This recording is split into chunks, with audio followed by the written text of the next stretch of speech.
बिस्मिल्लाहिर्रहमानिर्रहीम। अस्सलाम वालेकुम डियर स्टूडेंट्स, मैं उम्मीद करता हूँ कि आप लोग अल्लाह ताला के फजल व करम से बिल्कुल ठीक ठाक हैं। अच्छा तो बेटा, आज का जो हमारा लेक्चर है ये reproduction, development and Metamorphosis in amphibian से रिलेटेड है और एग्जामिनेशन पॉइंट ऑफ व्यू से ये टॉपिक्स इम्पोर्टेंट हैं, इसलिए इसको तवज्जो से सुनिएगा। तो एम्फीबियंस जो होते हैं सारे के सारे ये डाइशियस होते हैं और इसमें जो गोनेड्स होते हैं उनको ओवरीज और टेस्टिस कहा जाता है। तो ये इनकी बॉडी की जो डोर्सल साइड होती है बॉडी वॉल के साथ, वहाँ पे पाए जाते हैं। दोनों यानी कि ओवरीज और टेस्टिस पेयर्स की फॉर्म में पाए जाते हैं। फर्टिलाइजेशन इनके अंदर एक्सटर्नल होती है और इनके जो एग्स होते हैं उनके ऊपर कोई भी रेजिस्टेंट या प्रोटेक्टिव कवरिंग नहीं होती, यानी कि इनके एग्स जेली की तरह के होते हैं, जैसे कि आपको सारा डिटेल से डिस्कस किया था जब हमने इसी चैप्टर की क्लासिफिकेशन पढ़ी थी। तो इसकी डेवलपमेंटल स्टेजेस इसी वजह से मॉइस्ट हैबिटेट यानी कि जहाँ पे पानी है, नमी है, वहाँ पे कंप्लीट होती हैं। तो कुछ एन्यूरन्स यानी कि फ्रॉग्स वगैरह ऐसे हैं जो टेरेस्ट्रियल खुश्की पे नेस्ट वगैरह बनाते हैं और उसके अंदर अपने अंडों को फॉर्म यानी कि झाग की तरह के स्ट्रक्चर के अंदर दरख्तों के पत्तों के अंदर कवर करके सेव कर देते हैं। आप लोगों को जो लेक्चर मैंने इस चैप्टर का पहला सेंड किया था यानी कि क्लासिफिकेशन ऑफ एम्फीबियंस, उसके अंदर लास्ट पे इनमें जो पेरेंटल केयर होती है उसके बारे में काफ़ी डिटेल से बताया था और आपको डिफरेंट किस्म के मेंढक भी दिखाए थे जो अपने कमर के ऊपर और डिफरेंट किस्म के नेस्ट बना के या खुश्की पे खड्डे से बना के फॉर्म के नेस्ट बना के अपनी कमर के ऊपर पिछली टांगों के दरमियान में या किसी पत्तों वगैरह के साथ चिपका के अपने अंडों को स्टोर करते थे। तो उनको एक दफ़ा फिर देख लीजिएगा ये, क्योंकि उन्हीं चीज़ों की बात हो रही है। दोबारा से वो सारी पिक्चर्स यहाँ पे इसलिए ऐड नहीं की क्योंकि फिर ये स्लाइड्स बहुत ज़्यादा लेंथी हो जाती हैं, भी आपको हफ्ता पहले सेंड की है।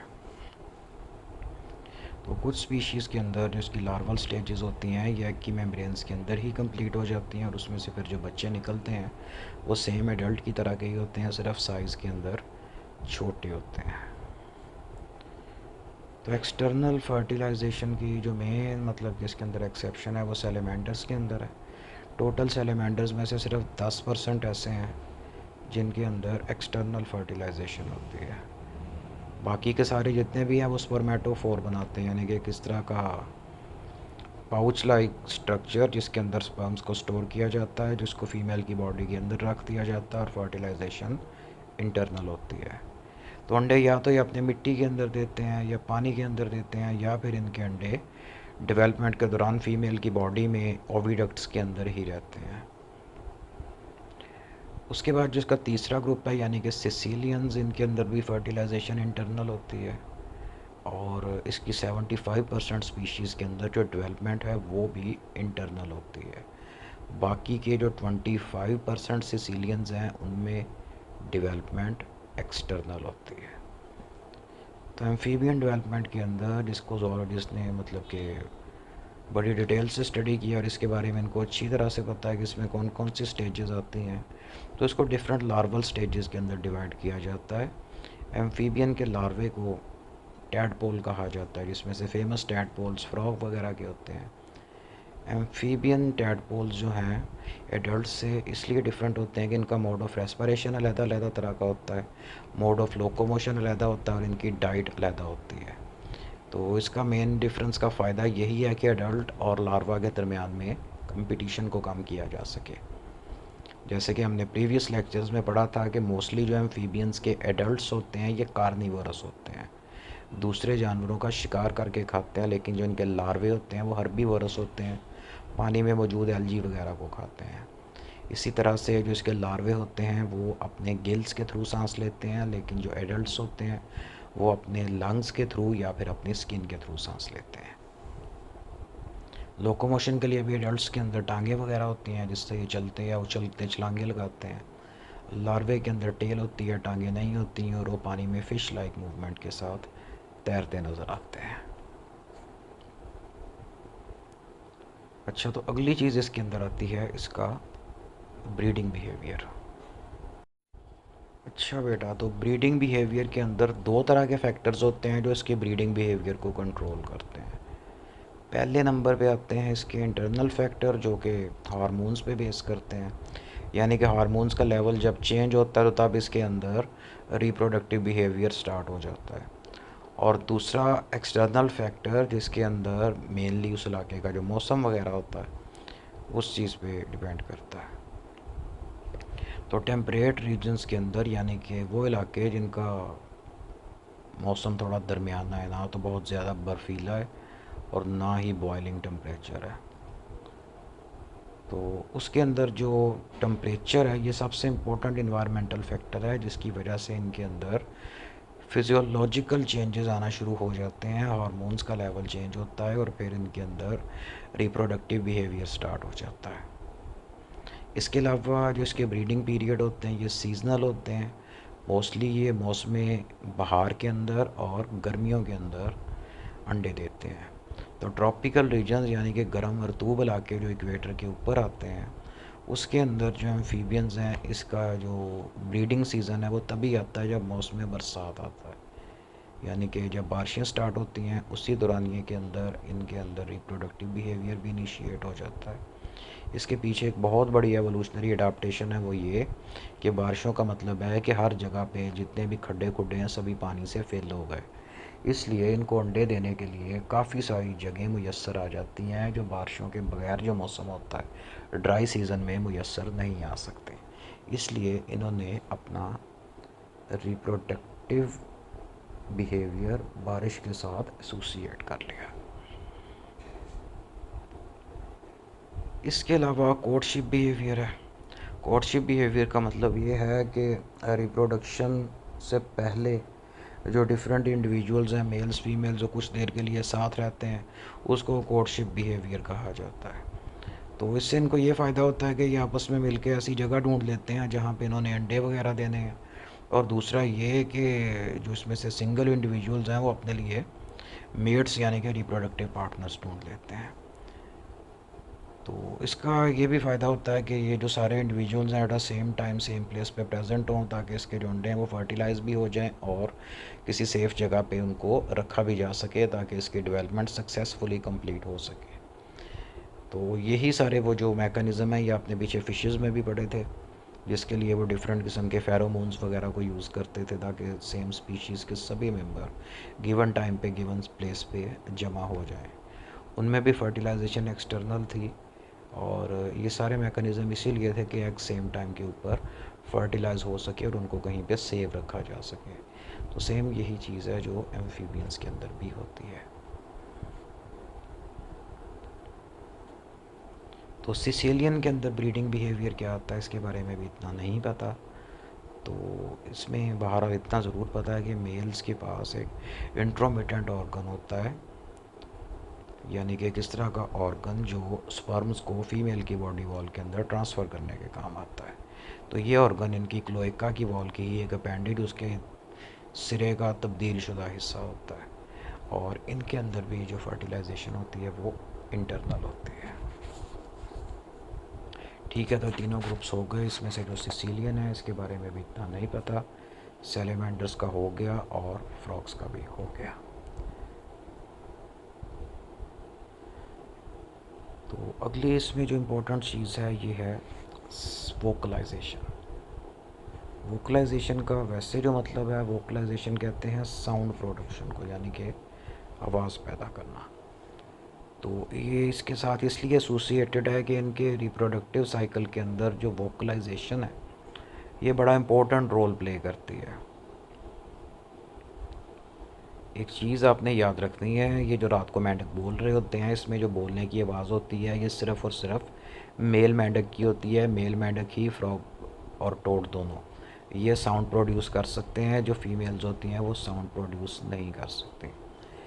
तो इस साउंड का मकसद यही होता है कि ब्रीडिंग एरिया जो कि कोई तालाब वगैरह होता है या कहीं पे पानी खड़ा है, डिचेस खड्डे वगैरह, तो फीमेल्स को वहाँ पे अट्रैक्ट करने के लिए होता है। दूसरा ये होता है कि एक मेल आवाज़ निकाल के उस इलाके में प्रेजेंट दूसरे मेल्स को बताता है कि ये जो तालाब है या पानी का गड़ा वगैरह है, इसको मैंने मल लिया है, इसलिए बाकी यहाँ से सारे परे परे चले जाएं।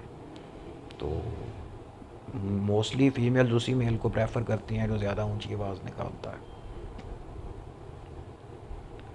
और इसकी जो एडवर्टाइजमेंट कॉल्स होती हैं स्पीशीज़ स्पेसिफिक होती हैं। और जैसे कि कल हमने डिस्कस किया था, हमें तो सभी मेंढक बोलते हुए एक ही जैसे लगते हैं, लेकिन हर स्पीशीज़ का मेंढक और टोर्च जो होते हैं, इनकी जो आवाज़ होती है, इसकी पिच फ्रीक्वेंसी सारी डिफरेंट होती है। और उस स्पीशीज़ के मेंबर अपनी ही स्पीशीज़ की आवाज़ को रिस्पॉन्ड करते हैं। तो इसके अलावा जो इनकी ये जो आवाज़ें होती हैं, इसकी वजह से इनके अंदर फिज़ियोलॉजिकल और साइकोलॉजिकल चेंजेस आते हैं, जिससे ये इंटरनली यानी कि हार्मोनल लेवल चेंज होने से रिप्रोडक्शन के लिए रेडी हो जाते हैं। तो फीमेल जो हैं रेसिप्रोकेशन कॉल्स तो पैदा करती हैं, लेकिन वो हमें नहीं सुन सकती, वो सिर्फ ये दूसरे मेंढकों को ही सुनती हैं। और इसके अलावा एक दूसरी तरह की ये कॉल्स प्रोड्यूस करते हैं, उसको रिलीज़ कॉल्स कहा जाता है। तो रिलीज़ कॉल्स एक तरह से आप समझें कि वो किसी चीज़ के इनकार के लिए की जाती है। तो यानी कि फ़ीमेल अगर उस कॉल के लिए अनरिस्पॉन्सिव है तो फिर वो रिलीज़ कॉल पैदा करती है, जिससे मेल परे चला जाता है और कोई दूसरी फ़ीमेल्स को ढूंढना शुरू कर देता है जाके। इसके अलावा इसमें आपने एक और तरह की कॉल्स पढ़ी थी जिसको डिस्ट्रेस कॉल कहा जाता है, जब ये ख़तरे के वक्त प्रोड्यूस करते हैं।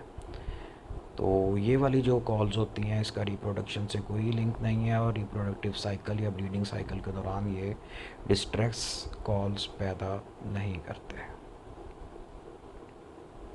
तो कुछ मेंढकों के अंदर जो इसकी डिस्ट्रेस कॉल्स होती हैं, जब इसको कोई शिकारी जैसे सांप वगैरह है उसने पकड़ लिया तो तब ये शोर मचाते हैं। और कुछ मेंढक जिसकी एग्जांपल है साउथ अमेरिकन जंगल फ्रॉग लेप्टोडेक्टाइलस पेंटाडेक्टाइलस, ये इसका साइंटिफिक नेम, इसकी आवाज़ इतनी ऊंची होती है जैसे बिल्लियाँ रात को ऊंची ऊंची चीख रही होती हैं, और उसकी आवाज़ से डर के इसके जो प्रेडेटर होते हैं वो इसको अक्सर छोड़ देते हैं और ये बच के भाग जाता है। ठीक है, तो इस मेंढक का आपने जो साइंटिफिक नेम है ये याद रखना है, लेप्टोडेक्टाइलस पेंटाडेक्टाइलस। अच्छा, तो बेटा आगे चलते हैं।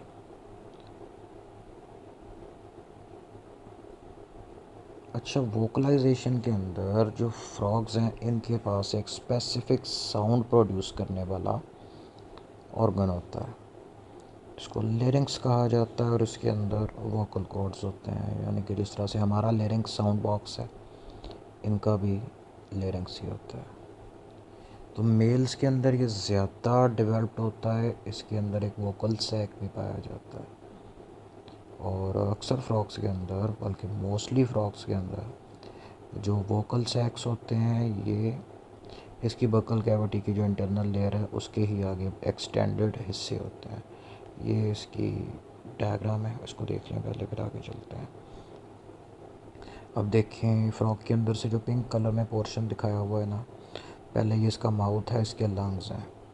तो माउथ यानी कि बकल कैविटी का एक हिस्सा आगे को बड़ा होके इसके गले की तरफ को जाके एक पाउच लाइक स्ट्रक्चर, जिस तरह से बैलून होता है इस तरह का बनता है, जिसको वोकल सैक कहा जाता है। तो vocal mean related to voice, yes, और सैक का मतलब थैला। तो ये सैक्स चूँकि साउंड प्रोड्यूस करने के लिए यूज़ होते हैं, इसलिए इनको वोकल सैक्स कहा जाता है। और इनके साउंड प्रोड्यूस करने का मैकेनिज़्म वही होता है जिस तरह से आप किसी गुब्बारे के अंदर हवा भरें और उसके मुंह को चुटकी में पकड़ के आहिस्ता आहिस्ता हवा छोड़ें, जैसे उसमें से एक बुरी सी आवाज़ निकलती है, सेम इसी तरह से ये अपने वोकल सैक्स के अंदर हवा भरते हैं और उसको फिर आहिस्ता आहिस्ता रिलीज़ करते हैं, जिससे इनकी आवाज़ प्रोड्यूस होती है। तो हवा को लंग्स में भरते हैं और उसको वोकल कॉर्ड्स के ऊपर से गुजारते हैं, जिससे वोकल कॉर्ड्स वाइब्रेट करते हैं। सेम यही मैकेनिज़्म हमारे अंदर है। और इसके अंदर वोकल कॉर्ड्स की खिंचाव को और साउंड की फ्रीक्वेंसी को कंट्रोल करने के लिए स्पेसिफिक मसल्स होते हैं, जिससे ये अलग-अलग तरह की आवाज़ निकाल सकते हैं। तो वोकल सैक्स भी रेजोनेटिंग स्ट्रक्चर यानी कि वाइब्रेटिंग स्ट्रक्चर्स के तरह काम करते हैं और साउंड के वॉल्यूम को मज़ीद इंक्रीज़ कर देते हैं। तो अक्सर आप लोगों ने वीडियोस वगैरह में देखा होगा, ये में अक्सर बच्चों ने रियल में भी देखा होगा, मेंढक जब बैठा होता है इसका एक गले वाला पोर्शन जहाँ पे वोकल सैक लिखा है, ये कभी बाहर को आता है, फिर अंदर चला जाता है, फिर बाहर को आता है, फिर अंदर चला जाता है। तो ये वाली जो डायग्राम है 19.17, इसके अंदर एक मेंढक है जिसका नाम बफो कॉग्नेटस है। ग्रेट प्लेन टोड कहा जाता है, फ्रॉग नहीं है, टोड है, और इसने अपने ये वोकल सैक्स के अंदर हवा भर के इनको फुल फुलाया हुआ है। तो ये इसके साउंड प्रोड्यूस करने की पिक्चर है।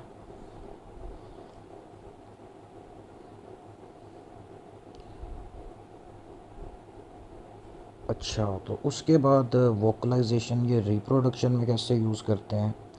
मेंढक चूँकि वसी हैबिटेट्स के अंदर रहते हैं और सारे मेंढक एक ही जगह पे इकट्ठे नहीं होते, ये इधर उधर बिखरे होते हैं, अलग-अलग रहते हैं। इसलिए जब रिप्रोडक्टिव सीज़न आता है तो सभी मेंबर्स को एक जगह पे इकट्ठा करने के लिए, वो जगह मोस्टली पानी का तालाब वगैरह होता है, तो ये साउंड प्रोड्यूस करते हैं जिससे वो सारे वहाँ पे इकट्ठे हो जाते हैं। तो चूँकि जो बड़े वाले तालाब होते हैं वो एक ही होता है, बहुत सारे कई जगहों पे नहीं होते, सिर्फ एक ही होता है, इसलिए वहीं पे सब ने अंडे देने होते हैं और वहाँ पे बहुत सारी अलग-अलग स्पीशीज़ के फ्रॉग्स इकट्ठे हो जाते हैं। तो सेम अपनी ही स्पीशीज़ का दूसरा इंडिविजुअल ढूंढना अक्सर बहुत प्रॉब्लमेटिक हो जाता है, क्योंकि रात के वक्त अंधेरे में ठीक तरह से कुछ नज़र नहीं आता, इसलिए ये सिर्फ़ और सिर्फ साउंड पे रिलाई करते हैं और साउंड का पीछा करते हुए अपनी स्पीशीज़ का ही दूसरा इंडिविजुअल अपोजिट सेक्स में से ढूंढ लेते हैं।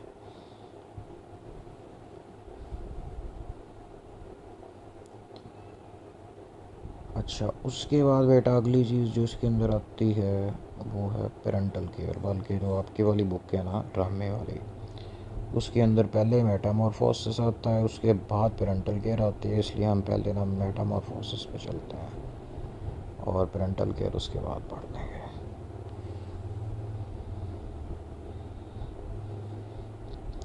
हाँ, तो मेटामॉर्फोसिस का मतलब ये है कि एक फ्रॉग एक स्टेज से लेके एडल्ट स्टेज तक पहुंचने के लिए जो जो डेवलपमेंटल स्टेजेस से गुजरता है उसको मेटामॉर्फोसिस कहा जाता है। इसका लफ्ज़ी मतलब भी यही होता है कि अपनी शक्ल सूरत को तब्दील कर लेना, मेटामॉर्फोस कर जाना।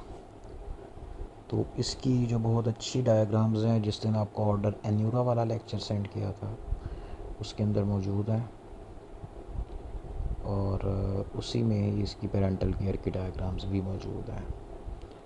अब आपको टाइम पे कुछ चूँकि कोई चीज़ नहीं मिलती, इसलिए मैं आपको वो दोबारा से साथ सेंड कर दूँगा। तो बहरहाल मेटामॉर्फोसिस के दौरान इनके स्ट्रक्चरल, फिजियोलॉजिकल और बिहेवियरल लेवल पे बहुत सारी तब्दीलियाँ आती हैं, जिसके साथ साथ जो लार्वा है ये एडल्ट के अंदर चेंज हो जाता है। इसमें कई तरह की इन्वायरमेंटल कंडीशंस हैं, जिसके अंदर क्राउडिंग यानी कि एक जगह पे हजूम करना, फूड की अवेलेबिलिटी वगैरह, और हालात कैसे हैं यानी कि कोई इन्वायरमेंटल प्रेशर, पोल्यूशन, को मसला मसाइल तो नहीं है। अगर तो सभी चीज़ें ठीक क्वांटिटी में अवेलेबल है तो मेटामॉर्फोसिस के लिए जो टाइम दरकार है वो कम हो जाता है, और अगर इसमें कोई चीज़ मेनली फूड वगैरह कम है तो फिर जो मेटामॉर्फोसिस है ये ज़्यादा देर लेती है। इसके अलावा जो इसमें हार्मोनल लेवल है ये बड़ा इंपॉर्टेंट रोल प्ले करता है। जिस तरह से आपने पिछले छोटे एनिमल्स, क्रे फिश वगैरह के अंदर, क्रस्टेशियंस में पढ़ा होगा पिछले सेमेस्टर में, कि उसके अंदर भी जुवेनाइल हार्मोन और एक्डाइसोन वगैरह होते हैं, इसमें भी वैसे ही होते हैं। और अगर इसके अंदर मेटामॉर्फोसिस के लिए प्रॉपर हार्मोन प्रोड्यूस नहीं होगा तो टैडपोल साइज़ के अंदर बहुत बड़ा हो जाएगा, लेकिन फ्रॉग में चेंज नहीं होगा। तो लैब में इनके ऊपर इस तरह के एक्सपेरिमेंट्स करके देखे गए हैं। तो मेटामॉर्फोसिस को कंट्रोल करने के लिए हाइपोथैलेमस से जो सेक्रीशंस पैदा होती हैं वो, और जो पिट्यूटरी ग्लैंड का अगला लोब, एंटीरियर लोब होता है, जिसको एडिनोहाइपोफाइसिस कहते हैं, वहाँ से पैदा होने वाले हार्मोन, और तीसरा थायराइड ग्लैंड से पैदा होने वाले हार्मोन, वो T3 T4 हार्मोन्स होते हैं, जो कि डेवलपमेंट में और मेटामॉर्फोसिस में रोल प्ले करते हैं। 3 लोकेशंस याद रखनी है जो इम्पोर्टेंट हार्मोन्स प्रोड्यूस करती हैं। Number 1 hypothalamus, number 2 adeno hypophysis, number 3 thyroid gland. अगर एमसीक्यू में है तो ये तीनों इसके ठीक आंसर हैं। अगर कुछ चौथा है फॉर एग्जांपल एड्रीनल ग्लैंड तो वो इसका गलत आंसर है।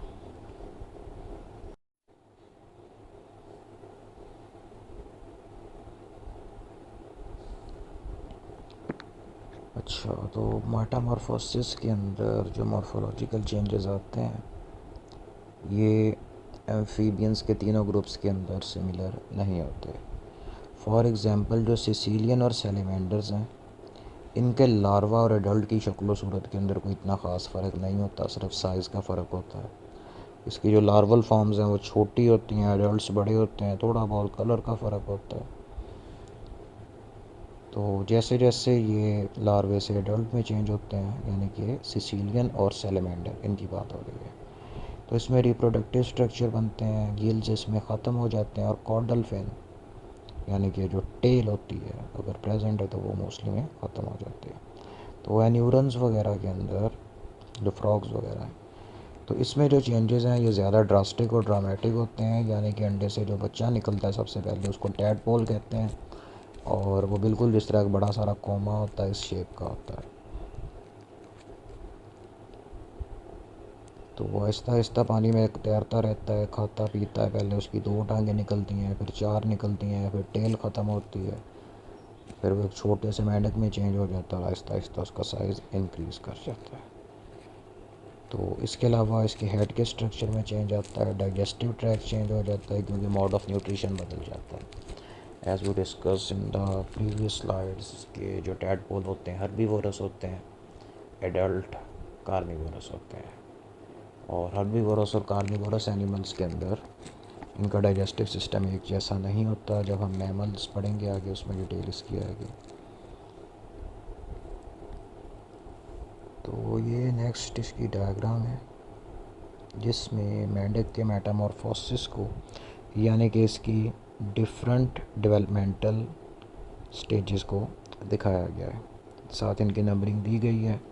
ए के अंदर बिल्कुल छोटे वाले टैडपोल हैं, बी में थोड़ा बड़ा हो गया, सी के अंदर उसकी टांगें निकल आई और डी के अंदर वो एक रेगुलर फ्रॉग में चेंज हो गया।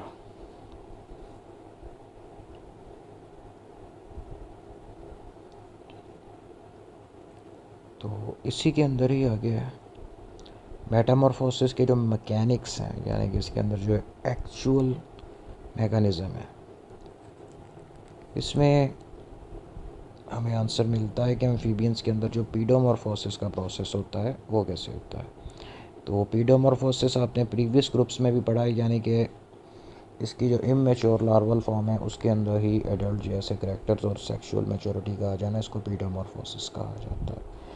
तो कुछ सैलिमेंडर्स के अंदर पीडोमॉर्फोसिस पाया जाता है क्योंकि इसके जो सेल्स होते हैं ये थायराइड ग्लैंड से पैदा होने वाले हार्मोन को रिस्पॉन्ड नहीं करते।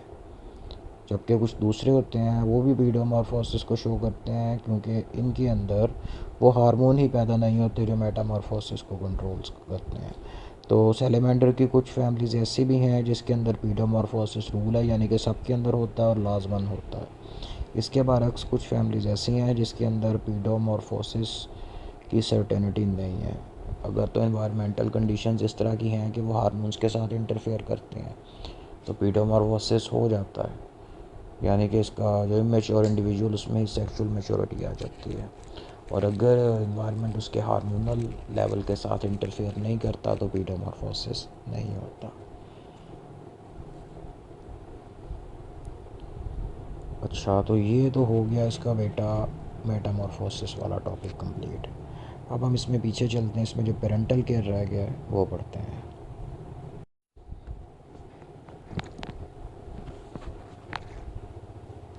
अच्छा बेटा, parental care in amphibians. Parental care का मतलब होता है कि पेरेंट्स जो अपने बच्चों का ख्याल करते हैं उसको पेरेंटल केयर कहा जाता है।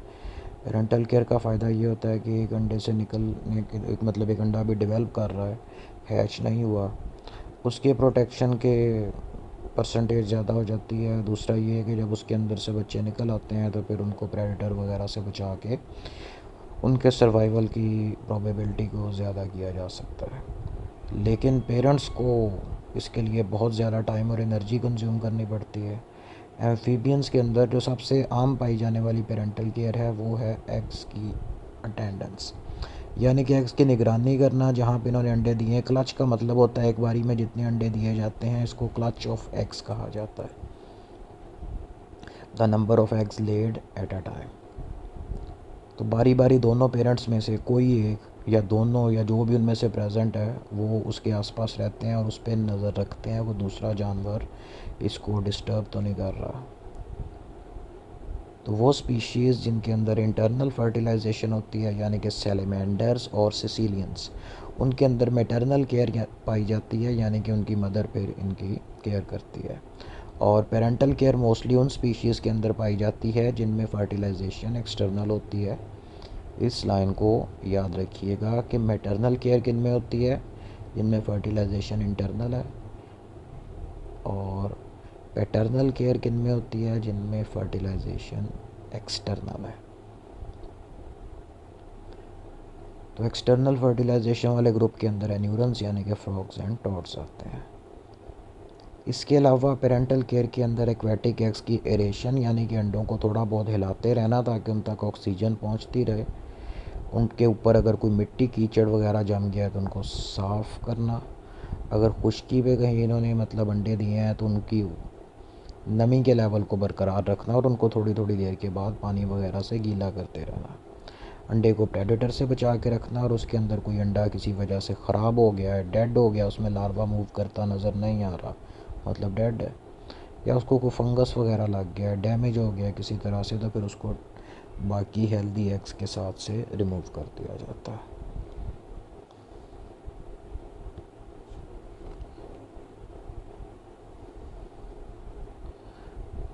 अच्छा, तो कुछ स्पीशीज़ ऐसी हैं कि जिनके अंडे खुश्की पे वो देते हैं, लेकिन जब उनमें से बच्चे निकलने वाले होते हैं तो फिर उस टाइम ये अपने अंडों को उठा के वापस पानी में ले जाते हैं। इसके अंदर फ्रॉग की एक बड़ी फेमस जीनस है जिसको जीनस पीपा कहा जाता है। ये अपने अंडों को अपनी बैक पे यानी कि अपनी कमर पे कैरी करती हैं। उसके बाद एक दूसरी एग्जांपल है जिसको रियोबैट्रैकस कहा जाता है। तो इसकी दो स्पीशीज़ ऑस्ट्रेलिया के अंदर डिस्कवर हुई हैं, लेकिन पिछले 30 में मतलब 1980s के बाद से अब तो काफ़ी अरसा हो गया, इसको 40 साल होने लगे हैं, तब से इनको अभी तक नहीं देखा गया। इसलिए साइंटिस्ट अब यही सोचते हैं कि ये बेचारे वैसे ही एक्सटिंक्ट हो गए होंगे। तो ये इसलिए स्पेशल है कि रियोबैट्रैकस की जो फीमेल्स हैं ये अपने स्टमक के अंदर अपने जो लार्वाज हैं उनकी डेवलपमेंट को कंप्लीट करती हैं, और जब डेवलपमेंट कंप्लीट हो जाती है तो फिर इसके जो यंग वंस हैं वो फीमेल के माउथ के थ्रू बाहर आ जाते हैं। तो इसमें चूँकि स्टमक में जगह थोड़ी होती है इसलिए फ्रॉग्स अंडे भी थोड़े से ही देते हैं जिनको सिर्फ स्टमक में रखा जा सके। इसके बरक्स जो फ्रॉग्स हैं पानी में अंडे देते हैं और उनके अंडों की तादाद भी ज़्यादा होती है। तो ये वाली डायग्राम के अंदर एक रियोबैट्रैकस फीमेल को दिखाया गया है जिसका जो यंग वन है इसके माउथ के थ्रू बाहर आ रहा है, और इसको भी अब एक्सटिंक्ट ही समझा जाता है।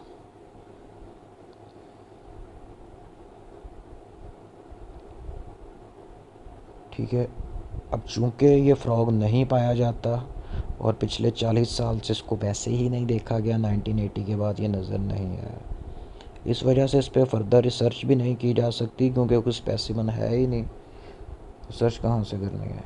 इसलिए साइंटिस्ट ये चीज़ कंफर्म नहीं बता सकते कि फ़ीमेल फर्टिलाइजेशन के बाद एग्स को ही निकल लेती है या एग्स की डेवलपमेंट बाहर होती है, जब उसमें से टैडपोल निकलते हैं तो फिर ये उन टैडपोल्स को निकल लेती है।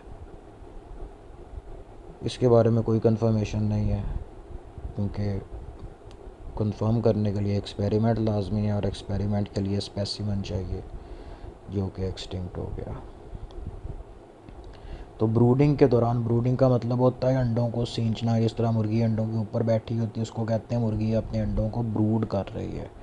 इसी तरह से अगर मेंढक ने अपने अंडे अपनी कमर पे या अपने नेस्ट में या अपने स्टमक में रखे हुए हैं तो उसको कहते हैं कि मेंढक अपने अंडे ब्रूड कर रहा है।